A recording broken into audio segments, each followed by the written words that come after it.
Okay, let's go ahead and use this as a tutorial for average atomic mass. So remember when we're talking about average atomic mass, um, we don't pay attention to electrons because they are smaller, so much smaller that they don't make a appreciable difference on the mass. But we do pay attention to number of protons and neutrons.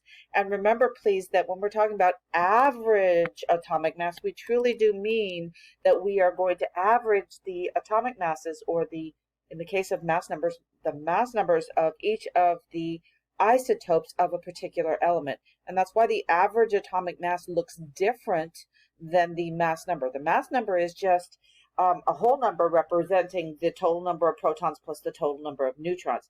Average atomic mass is what we're going to be talking about here, which is going to be a weighted average based on the percent abundance of that isotope found in nature. So for instance, let's take a look at hydrogen as an example. There are three isotopes of hydrogen that are known, but only two of these occur in nature. So hydrogen 1 and hydrogen 2. All right, so hydrogen 1 has a 1 proton and 0 neutrons, making a total mass for hydrogen 1 of 1.0073.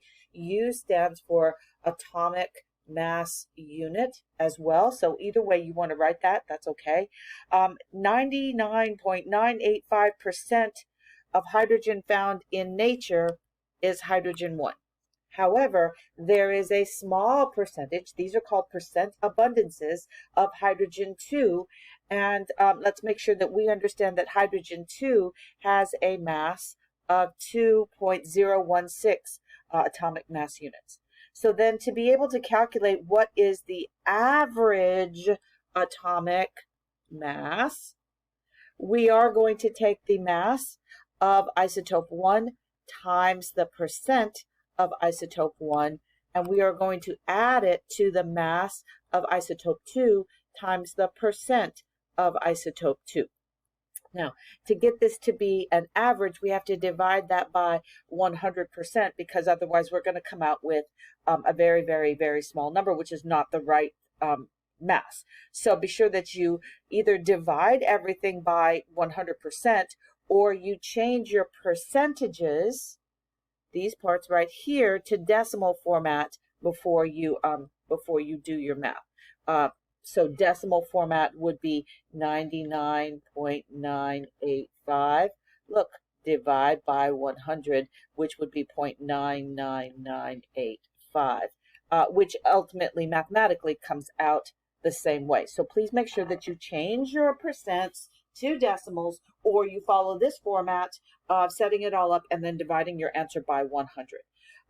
Either way will be fine. So this is an average atomic mass.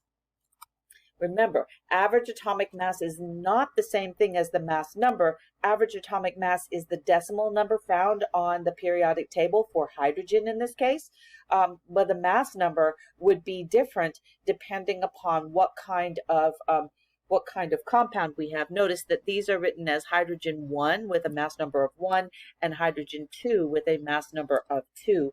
Hydrogen 1 reflects 1 proton, 0 neutrons. Hydrogen 2 reflects 1 proton and 1 neutron. Okay, so let's see if we can take a look at this in terms of an example problem here, with then the rest of these examples being shown to you or having you do. So let's take a look at the calculation. This is the actual calculation of the of how to do this calculation up here. So first things done here, let's make sure that you understand this part right here is this part right here, and that this part right here is this part right here. And then we add those two things together, and we remember to divide by 1,000 so we get the mass. And so that's really just talking about the how do I do the mathematics of things. We are not going to spend our time worrying about significant figures. Keep in mind that why is the result rounded to 5 significant figures? It just makes sense that we have the same number of significant figures or something similar to what we already have. It's not going to be something I grade at this time. So let's go ahead and scroll down to our first example here so that we can get a look at how to do these, and then you can try the rest of these on your own. So here is our first example. Use the data in the data table below to calculate the average atomic mass of carbon. So the things I'm going to be looking at are the masses and the relative abundances. These parts right here, the masses and the relative abundances. So I'm going to set up my calculation as the mass of isotope number 1, and this is isotope number 1, the carbon 12, and this is going to be my isotope number 2, carbon 13. So my mass is going to be 12.0960 mass times the percent, 98.89%. And then I'm going to add to that, it's very important you get that plus symbol in between or your answers will come out wrong. Then I'm going to add to that the mass of the second isotope times its percent of 1.11%. And then you're going to notice that what I'm going to do in this case is I'm going to divide the whole thing by 100. So when I do my math, I get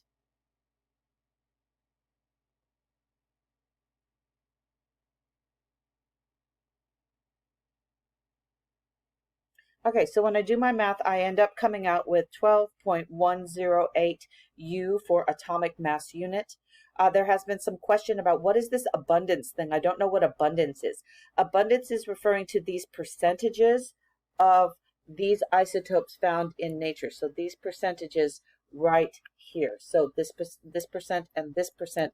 Literally, this is the amount of that isotope found in nature. So that means that we would, as scientists, we would go out into nature and we would take a vast sample of carbon and then we would analyze it using a mass spectrometer, and we would find that 98.89% of it has a mass or an atomic mass unit of 12.0960, whereas 1.11% of it would have an atomic mass unit of 13.1047. Those are the individual isotopic masses. Then we have to put them together to get the average atomic mass in this case. So that is how you do your average atomic mass calculations. Please go ahead and try the rest of these on your own and submit this as your work for today. Thank you, everybody. Bye-bye.